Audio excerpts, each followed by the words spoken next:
धनु राशि वाले बंधुओं, स्वागत करते हैं आप सभी का धनु राशि भिंड यूट्यूब चैनल में। तो धनु राशि वालों, ध्यान से सुनिए।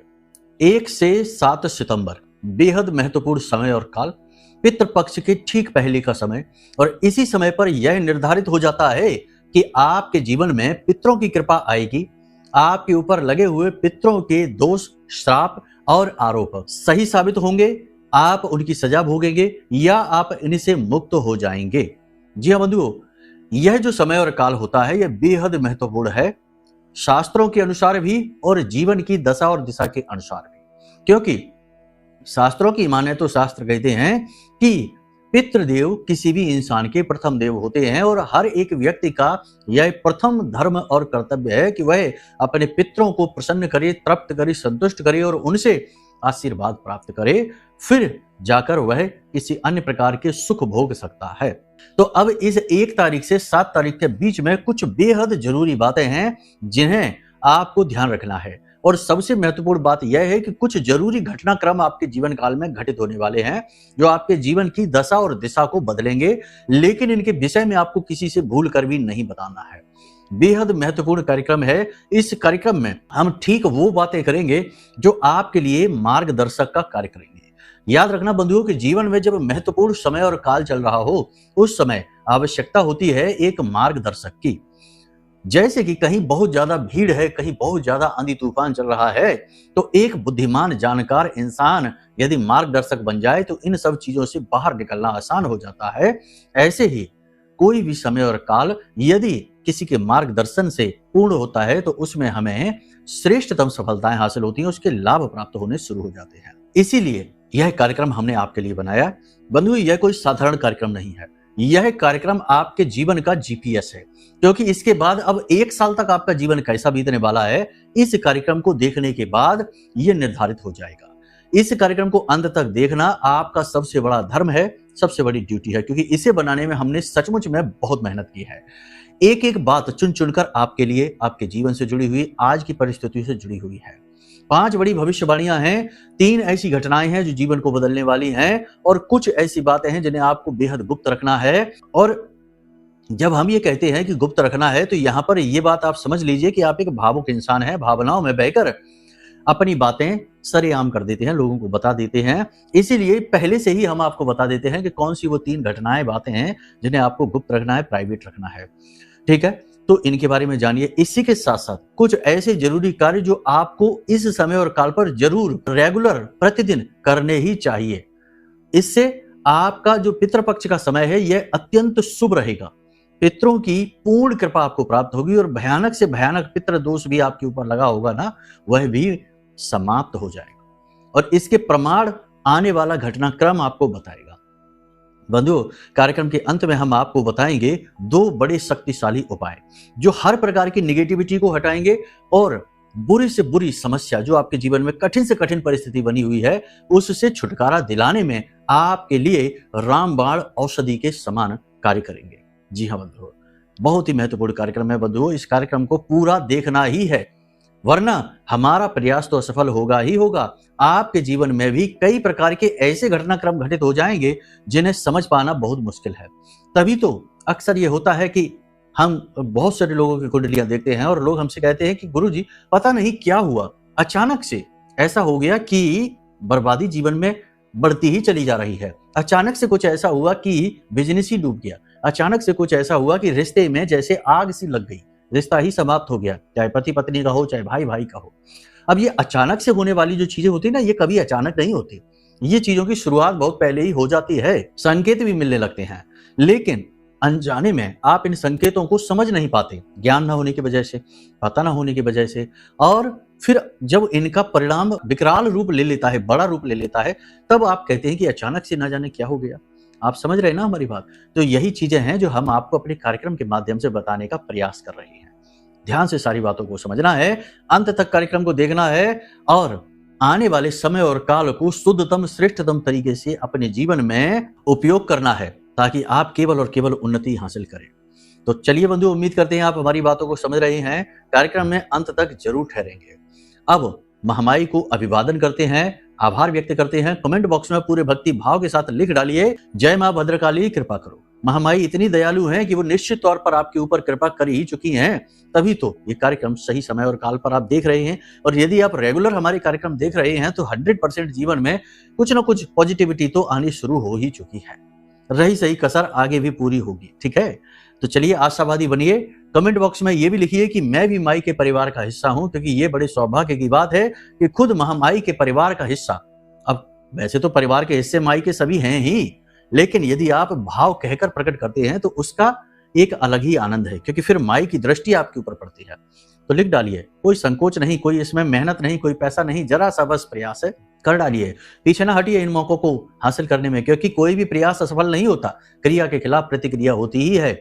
ये बात अलग है कि देर सबेर हो सकती है, लेकिन होगी जरूर, ठीक है। चलिए बंधु, उम्मीद करते हैं कि आपने सारी बातें समझ ली हैं। अब अपने मूल विषय को शुरू करते हैं। ध्यान से सुनिए 5 बड़ी भविष्यवाणियां, फिर स्टेप बाय स्टेप आगे बढ़ेंगे, ठीक है। जय माई की। बंधुओं, ज्योतिष और तंत्र विद्या के क्षेत्र में आचार्य अमित एक जाना माना नाम है।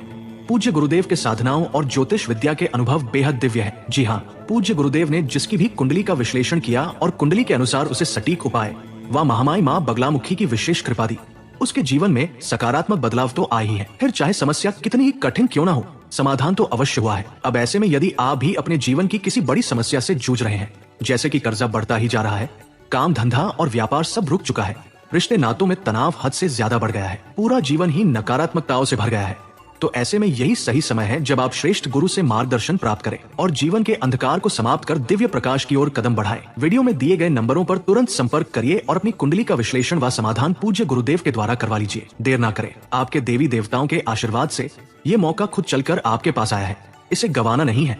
अभी फोन करें और गुरुदेव से मार्गदर्शन प्राप्त करें। महामाई आपका कल्याण करें। धन्यवाद। सबसे पहली भविष्यवाणी, भावुकता में लिया गया निर्णय आपको बहुत बड़ी चोट पहुंचाएगा। 1 से 7 सितंबर आप जो भी निर्णय लें उन्हें प्रैक्टिकल तरीके से सोचें। इमोशनल होकर कोई भी निर्णय आपको नहीं लेना है, और आप लेने वाले हैं। और एक बात आपको हम बता दें कि आप जो भी निर्णय लेते हैं उसमें 90% आपके इमोशन ही शामिल होते हैं। लेकिन अब ऐसा नहीं करना है, आपको प्लस माइनस यानी अच्छाई बुराई का सही आंकलन करते हुए निर्णय लेना है। भावुकता को साइड में उठाकर रख देना है। वैसे भावुकता बुरी चीज नहीं है, अच्छी चीज है, लेकिन आज के इस समय और काल और परिवेश में ज्यादा भावुक होना मूर्खता की पहचान है, क्योंकि समय की मांग है कि थोड़ा सा प्रैक्टिकल हो जाइए, अच्छे बुरे का श्रेष्ठतम आकलन करिए, ठीक है। तो इमोशनल होकर निर्णय आपको नहीं लेना है।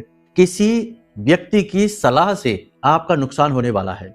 कोई व्यक्ति, देखो सलाह तो खैर लेनी ही पड़ती है, सभी लेते ही हैं। गुरु से भी शिष्य सलाह लेता है, पिता से पुत्र सलाह लेता है। सलाह लेना तो एक सामान्य सा कर्म है, लेकिन सलाह लेते लेते इंसान की आदत ही बन जाती है कि वो हर वक्त सलाह मांगता है। छोटे से छोटे काम में भी वो सलाह लेने लगता है। फिर यहाँ पर आप मौका दे देते हैं ऐसे लोगों को जो आपको नुकसान पहुंचाना चाहते हैं, या मूर्ख जैसे लोग हैं, उन्हें कुछ अता पता नहीं है लेकिन सलाह देने की फितरत है। तो ऐसे लोगों से जब आप सलाह ले लेते हैं तो आप नुकसान करवा बैठते हैं अपना स्वयं का। ऐसा ही होने वाला है। तो सलाह लेते समय अलर्ट रहें। जिससे भी सलाह परामर्श ले रहे हैं उसे उसके स्तर, उसकी बुद्धि के स्तर, उसकी समझदारी को जरूर समझें, जानें, ठीक है। शारीरिक कष्ट 100% होने वाला है। 2 तरीके का कष्ट मूल तौर पर रहेगा। पहला कि शरीर के किसी विशेष भाग में दर्द होगा, पेट में दर्द हो सकता है, ज्यादा एसिडिटी हो सकती है, यानी खाने पीने पर ध्यान दें। जॉइंट्स में, मांसपेशियों में दर्द हो सकता है। दूसरा, चोट लग सकती है, दुर्घटना हो सकती है। संभल कर वाहन चलाना है, ऊंचे स्थानों पर सोच समझ कर जाना है। पैसे को बचाकर रखना है। निवेश करने के बारे में सोच रहे हैं, करिए निवेश, मौके भी आपके पास आएंगे इन्वेस्ट करने के। लेकिन फिर से वही बात हम कहेंगे कि पैसे का निवेश करते समय अलर्ट बहुत रहें, सोच समझकर पैसा लगाएं। सारी चीजों का सही आकलन करते हुए आगे बढ़ें। पैसे को दबा कर रखें, फिजूल खर्ची बिल्कुल भी ना करें। जितनी जरूरत है उतनी ही आवश्यकता के अनुसार ही खर्च करें। जिन लोगों का मशीनरी का कार्य है उन्हें अड़चने आएंगी, परेशानी आएगी, मशीनरी बार बार खराब होंगी, और वर्कर जो लेबर हैं यानी निम्न स्तरीय कर्मचारी हैं वो भी बार बार परेशान करेंगे, पैसे मांगेंगे, छुट्टी मांगेंगे, काम चोरी करेंगे। तो थोड़ा सा ये चीजें आपको परेशान करेंगी। यानी जो लोग फैक्ट्री चलाते हैं, छोटा मोटा उद्योग चलाते हैं, दुकानदारी का भी कार्य करते हैं, उन लोगों को थोड़ी सी परेशानी होने वाली है। हालांकि व्यापार तो ठीक ठाक चलेगा, लेकिन अंदरूनी परेशानी, क्लह क्लेश और संकट जो है वो बने रहेंगे। ये आपको परेशानी देते रहेंगे। सोशल मीडिया पर कुछ भी पोस्ट करें, सोशल मीडिया पर पोस्ट करते समय समझदारी से काम लें। फिर से वही बात आ जाएगी कि यहाँ पर भी आप समझे, सोशल मीडिया पर सब कुछ पोस्ट नहीं किया जाता। अपनी व्यक्तिगत तस्वीरें, परिवार की तस्वीरें, अपने प्रेमी जनों की तस्वीरें सोशल मीडिया पर कभी पोस्ट नहीं करनी चाहिए, नजर लग जाती है। चाहे तो आप ये करके देख लेना। पति पत्नी ही हो या प्रेमी प्रेमिका हो, एक दूसरे का संबंध मधुर चल रहा हो, आप लगातार 2-3 दिन सोशल मीडिया पर पोस्ट करके देखो अपने हंसने मुस्कुराने की तस्वीरें, और आप देखेंगे कि तुरंत झगड़ा हो जाएगा, तुरंत आपस में मनमुटाव टकराव शुरू हो जाएगा। आप ये बात याद रखिए, क्योंकि सोशल मीडिया क्या है, राहु है, और राहु के हाथ में कोई भी रिश्ता दे दो, वो रिश्ते को चलने तो देगा नहीं किसी भी हालत में। बहम, तनाव और एक दूसरे के खिलाफ मन में नकारात्मकता भर ही देगा। इसी के साथ साथ कुछ अच्छी चीजें भी हैं, जैसे जो लोग नौकरी की तलाश कर रहे थे, रोजगार की तलाश कर रहे थे, उन्हें रोजगार मिलेगा, नौकरी मिल जाएगी, ये बात निश्चित है। ठीक है, जो सरकार की तरफ से किसी प्रकार का कोई विवाद चल रहा था, कोई तनाव स्थिति चल रही थी, उसमें भी समाधान मिलेगा, उसमें भी राहत मिलेगी। कोई पुराना रोग यदि परेशान कर रहा है लंबे समय से, तो उसमें अब रिकवरी शुरू हो जाएगी, परेशानी दूर हो जाएगी, रोग शांत होने लगेगा। चिंताएं मन में लगातार बनी रहेंगी। याद रखना, वैसे चाहे मन में कितना ही जोश क्यों ना भरा रहे, पॉजिटिविटी क्यों ना भरी रहे, लेकिन कहीं ना कहीं मन में चिंताएं भी रहेंगी। चुगलखोर यानी जो चुगली करने वाले लोग हैं, वे आपके खिलाफ लगातार सक्रिय बने रहेंगे और आपकी उच्च अधिकारियों से चुगली करते रहेंगे, बुराइयां करते रहेंगे, भड़काने का प्रयास करेंगे। परिवार में भी किसी विषय को लेकर, किसी बात को लेकर चर्चा चलेगी, प्रॉपर्टी को लेकर, धन खर्च को लेकर, हिसाब किताब को लेकर किसी प्रकार की चर्चा चलेगी, जो आपके लिए थोड़ी सी निगेटिव हो सकती है। कुल मिलाकर देखा जाए तो परिवेश पॉजिटिव और निगेटिव का तालमेल है, इसे आपको बुद्धिमानी से हैंडल करना होगा। ये सारी भविष्यवाणियां जो है, ये बिल्कुल सामान्य है, आपकी राशि की भविष्यवाणियां की जा रही हैं, ग्रह नक्षत्रों के आधार पर की जा रही हैं। बहुत सारी भविष्यवाणियां तो आपसे मिल रही होंगी, लेकिन हो सकता है कुछ ना भी मिल रही हो। अब व्यक्तिगत तौर पर आपको जानना है कि आपके जीवन में क्या चल रहा है, आपकी परेशानी का कारण क्या है। क्योंकि देखो, एक तो होता है सामान्य इलाज, जो गए बाजार से दवाई ली, खाली, बुखार आ रहा था, ठीक हो गया। एक है कि बार बार बुखार आ रहा है, ठीक होने का नाम ही नहीं ले रहा है, तो इसका क्या कारण है, इसका मूल कारण जानना, इसके लिए चेक कराना पड़ता है, डॉक्टर को रिपोर्ट देनी पड़ती है। वैसे ही आपके जीवन में जो बार बार परेशानी आ रही हैं, जो कुछ परेशानियां जिनका अंत होने का नाम ही नहीं ले रहा है, इनका कारण क्या है, तो इसके लिए चेक कराना होगा, यानी अपनी कुंडली दिखानी होगी।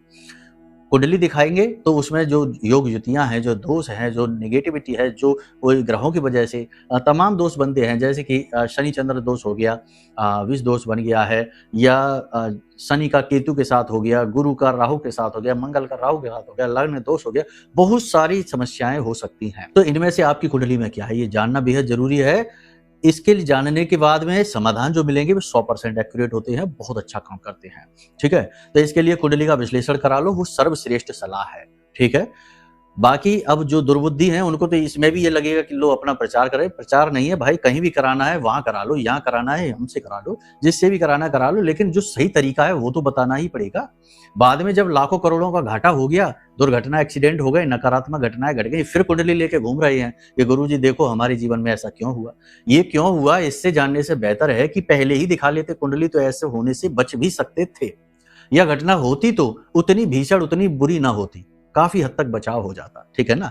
इसीलिए जो लोग बहुत बुद्धिमान है, जो बहुत कामयाब हैं, सफल हैं, उद्योगपति हैं, नेता हैं, ये लोग पहले ही अपनी कुंडलियां दिखाते रहते हैं, समय समय पर अपने बारे में जानते रहते हैं, और इसी के अनुसार वो लगातार कामयाबी हासिल करते चले जाते हैं। ठीक है, उम्मीद है आप सारी बात समझ रहे हैं। अब बात करते हैं कि कौन सी वो घटनाएं हैं जिनके बारे में आपको किसी से भी बताना नहीं है।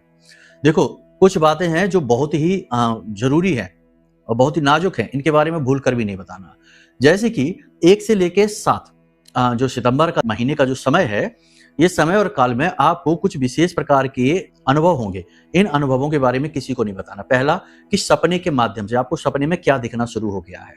जैसे कि अगर आपके पितर आपसे नाराज हैं तो आपको नकारात्मक सपने आ रहे होंगे, आपको पितर अपने दिख रहे होंगे, उल्टी सीधी हालत में दिख रहे होंगे, लड़ाई झगड़े के सपने आ रहे होंगे, सपने में सांप दिख रहा होगा, या ऊंचाई से आप नीचे गिरते हुए दिख रहे होंगे, या सपने में झटका लगता होगा।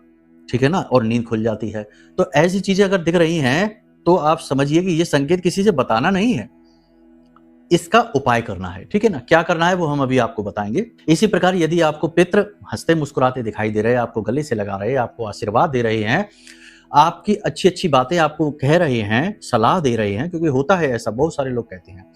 इसी के साथ साथ अपने गुरुजन आपको दिखाई देते हैं, और माता पिता या फिर अन्य प्रकार का जो है ना, जो आपके जीवन में महत्व रखते हैं, ऐसे लोग आपको दिखाई दे जाते हैं, तो ये भी बहुत अच्छा संकेत है, इसमें भी अच्छाई छिपी हुई है। इसी प्रकार यदि आपको गाय, बरगद का पेड़ और हंस, मोर वगैरह या कुत्ता या शेर ऐसे सपने दिखाई दे जाते हैं तो ये भी अच्छे संकेत ही कहे जाते हैं।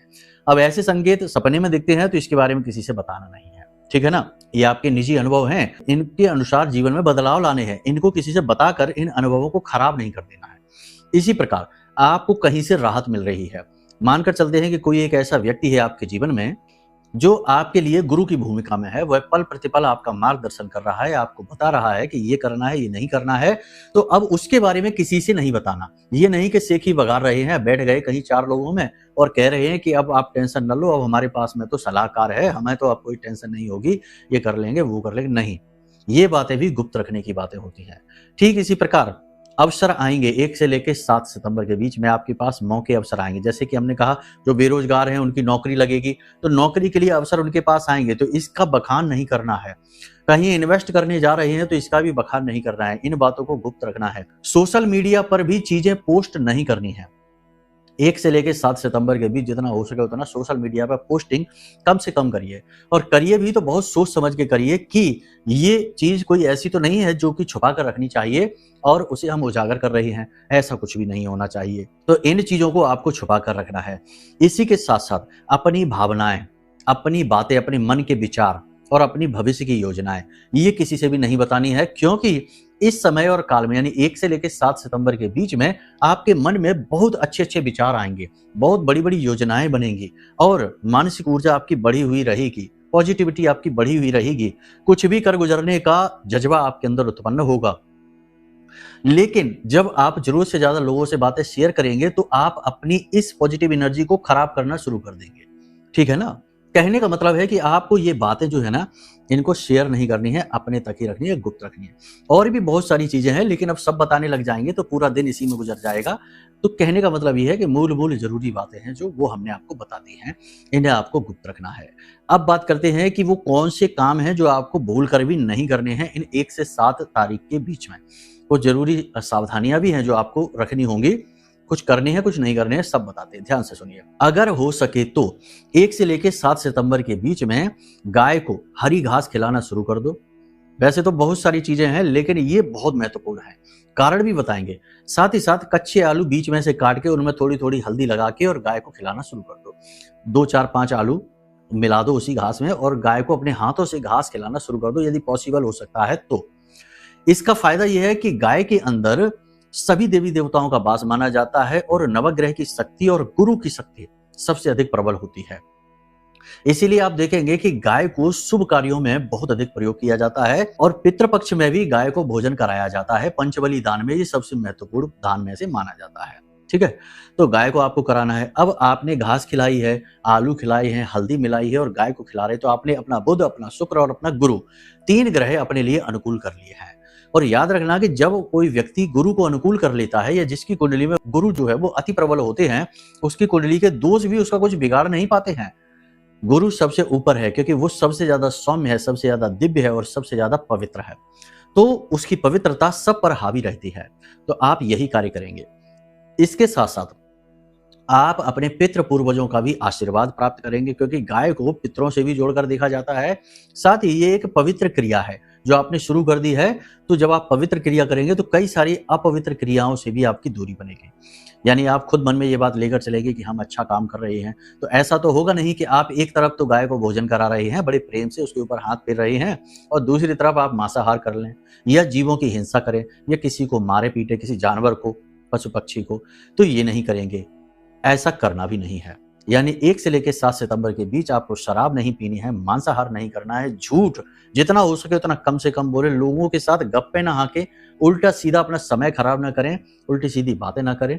जितना हो सके उतना पॉजिटिव रहें, अपने आप में रहें, अपने काम को देखें, अपने आप को देखें कि आपकी सेहत कहाँ जा रही है, आपका काम कहाँ जा रहा है, आप कितना आगे बढ़ रहे हैं, कहाँ पर आप रुके पड़े हैं और उसका समाधान क्या है, तोड़ क्या है, ठीक है। मतलब कि ये समय और काल है जिसमें आपको जितना हो सके उतना अच्छा बनना है, पॉजिटिव से पॉजिटिव रहना है। इसी के साथ साथ आपको इस समय और काल में जितना हो सके उतना दान धर्म भी करना है। मतलब कि आप मंदिर जाइए, प्रतिदिन जाइए, हो सके तो, नहीं जा सकते तो कम से कम 3-4 बार तो चले ही जाना, और मंदिर में जाकर वहां पर बैठकर थोड़ा समय बिताइए और दान पात्र में 10-5 रुपए ही सही, थोड़ा बहुत ही सही, दान पात्र में जरूर डालकर आइए, ठीक है, क्योंकि इसके बाद बहुत अच्छा समय आ रहा है, नवरात्रि का पर्व आ रहा है, तो उसमें वो आपका धन प्रयोग हो जाएगा। इसी के साथ साथ सबसे महत्वपूर्ण बात जो आपको हम बता रहे हैं वो ध्यान से सुनिए। अपने व्यवहार को जितना हो सके उतना विनम्र बनाइए। जी हाँ, किसी का भी दिल नहीं दुखाना है। कोई आपसे बुराई ही मानता है, आपसे बुरी भली बात भी कहता है, तो उस जगह को छोड़ दीजिए, वहां से उठकर चले जाइए।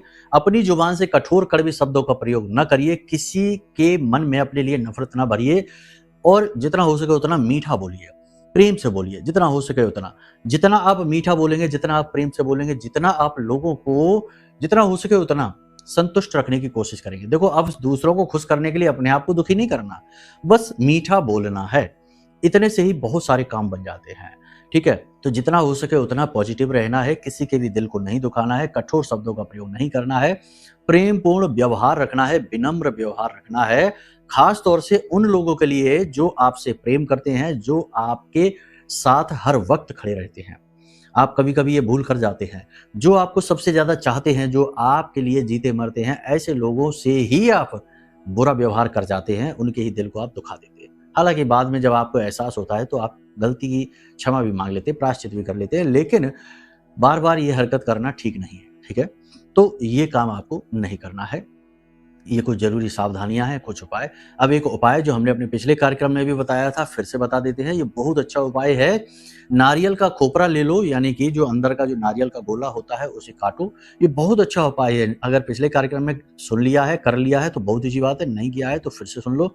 उसके अंदर पंजीरी भरना है और आसपास उसके रोली लगानी है, यानी जो धागा होता है, मौली कहते हैं, क्षमा करें, मौली लपेटनी है 7 बार और अपने घर के सभी लोगों से उसे स्पर्श कराना है। और उसके बाद ओम पितृ देवताभ्यो नमः, ओम पितृ देवताभ्यो नमः, इस मंत्र का जाप करते करते जाना है और किसी वीरान जगह में बरगद या पीपल के वृक्ष के नीचे गड्ढा खोदकर इसे दबा देना है और इसका जो नारियल का ऊपर का मुख काटा था उसे खोल देना है, ताकि उसके अंदर की पंजीरी को कीट पतंगे जीव जंतु खा सके। मन में ओम पितृ देवताभ्यो नमः इस मंत्र का जाप करते रहें, सीधे वापस आ जाएं, पीछे मुड़कर ना देखें। इस उपाय को आप कर लें। बाकी हमने जो चीजें और बताई हैं उन चीजों का विशेष ख्याल रखें। दान धर्म पुण्य कर्म जरूर करते रहें, ये बहुत ज्यादा आवश्यक है, ठीक है। उम्मीद करते हैं कि सारी बातें आपने समझ ली हैं। अब यदि आपको ऐसा लगता है कि जैसे कोई जानबूझकर आपके पीछे पड़ा है, किसी प्रकार का बहुत बड़ा दोष आपके ऊपर लगा है, समाधान मिल नहीं पा रहा है, तो आप चिंता न करिए। भयंकर से भयंकर निगेटिविटी की काट है यह महाशक्तिशाली रक्षा कवच। ये रक्षा कवच हमने आपके लिए ही निर्मित किया है, क्योंकि हर व्यक्ति साधक नहीं बन सकता, हर व्यक्ति माता से सीधे जुड़ नहीं सकता। पूजा पाठ करना एक सामान्य क्रिया है, लेकिन कठोर साधनाएं करना, देवी शक्ति को सीधे तौर पर साधना और अपने जीवन में उनकी कृपा लाना एक बिल्कुल ही अलग कार्य है। इसके लिए गुरु की आवश्यकता होती है। प्राचीन काल में गुरु देवी देवताओं को सिद्ध करते थे और अपने शिष्यों को उनसे जुड़े हुए हथियार देते थे और रुद्राक्ष मालाएं देते थे, मणियां देते थे, जिससे कि शिष्य जो होते थे वो अपने आप ही उस सिद्धि को हासिल कर लिया करते थे, या गुरु कभी कभी वरदान या आशीर्वाद भी दे दिया करते थे। तो कहने का मतलब यह है कि गुरु का तपोबल शिष्य के काम आ जाता है। इसी प्रकार हमने सोचा कि जब कोई कठोर साधनाएं नहीं कर सकता, जैसे माँ बगलामुखी की जो साधना है वो बहुत कठोर होती है, बहुत नियम संयम होते हैं उसमें, तो हर व्यक्ति नहीं कर सकता, लेकिन उनकी कृपा तो सबको चाहिए। तो इसी का समाधान हमने ये रक्षा कवच बनाया। जब ये रक्षा कवच आपके घर पहुंचेगा तो ये आपको बड़े अद्भुत अनुभव कराएगा, सपने के माध्यम से कराएगा और भौतिक जीवन में भी कराएगा। बहुत सारे लोगों ने कई कई प्रकार के अनुभव हमारे पास भेजे हैं, क्योंकि सैकड़ों लोगों पर कवच पहुंच चुकी है उनके घर, तो उन्होंने अपने अनुभव हमें बताए, तो बड़ा अच्छा लगा सुनकर। तो कहने का मतलब यह है कि ये सीधी दिव्य ऊर्जा की कृपा है जो सीधा आप तक पहुंचेगी छोटी सी दक्षिणा के माध्यम से। इस रक्षा कवच को कैसे मंगाना है, कैसे इसे धारण करना है, सारी जानकारी आपको मिलेगी। वीडियो में दिए गए नंबरों पर फोन करिए, सारी जानकारी आपको मिल जाएगी। बेफिक्र होकर आप इसे प्रयोग करिए और हमारा हर वक्त आपको सपोर्ट समर्थन भी रहेगा। पल पल पर आपको हम गाइड करेंगे, आप बिल्कुल टेंशन फ्री रहिए। नंबर खुलेआम हैं, दिन में 10 से शाम को 4 बजे के बीच कभी भी फोन करिए, सहायकों से बात करिए, जरूरत पड़ेगी तो हम स्वयं भी आपसे बात करेंगे, मार्गदर्शन करेंगे। सेवा ही हमारा परम धर्म है, क्योंकि माई के दास हैं। माई की सेवा करने के साथ साथ संसार की सेवा भी करनी पड़ती है, तभी भगवान की कृपा मिलती है, ठीक है। ये नियम है, विधान है, इसी के अनुसार चल रही है। बाकी आपका पूरा भाव हो, मन में माई के लिए इच्छा हो, प्रेम हो और हमारी बातों पर पूर्ण विश्वास हो, तो ही ये कवच ऑर्डर करना। क्योंकि अगर आपके मन में जरा भी निगेटिविटी भरी है, आपको लगता है व्यापार चल रहा है, बिजनेस चल रहा है, ये है वो है, तमाम सारी बातें हो सकती है, तो बिल्कुल इस कवच को ऑर्डर मत करना, फिर ये काम ही नहीं करेगा। क्योंकि जहां भाव ही नहीं है, जहां सम्मान ही नहीं है, वहां कहां से आ जाएगी। पहले ही इतनी निगेटिविटी भरी हुई है, तो ये दिव्य शक्ति जाएगी ही नहीं आपकी तरफ, ठीक है ना। कचड़े कूड़े में कभी देवता वास नहीं करते, ये याद रखना। उम्मीद है सारी बातें आपने समझ ली हैं। इन बातों को जीवन में उतारिए और अपने जीवन का उद्धार करिए। जितना हुआ कष्ट सह लिया, अब कष्ट का समय समाप्त, अब समय है उद्धार का, आगे बढ़ने का। प्रेम से बोलिए जय माई की, जय मां बगलामुखी। हमारे प्रिय और परम पूज्य आचार्य जी ने अपनी साधनाओं के अनुभवों पर आधारित शक्तिशाली उपाय और क्रियाओं के माध्यम से हजारों लोगों के जीवन को पूरी तरह से बदला है। आचार्य जी के द्वारा बताया गया हर एक उपाय इतना सटीक और कारगर होता है कि जो भी इसे पूरे भाव के साथ कर लेता है, उसे साक्षात महामाई की कृपा और आशीर्वाद प्राप्त हो जाती है। इसलिए निसंकोच इन उपायों को पूरे भाव के साथ करिए, आपका कल्याण होगा। जय माई की।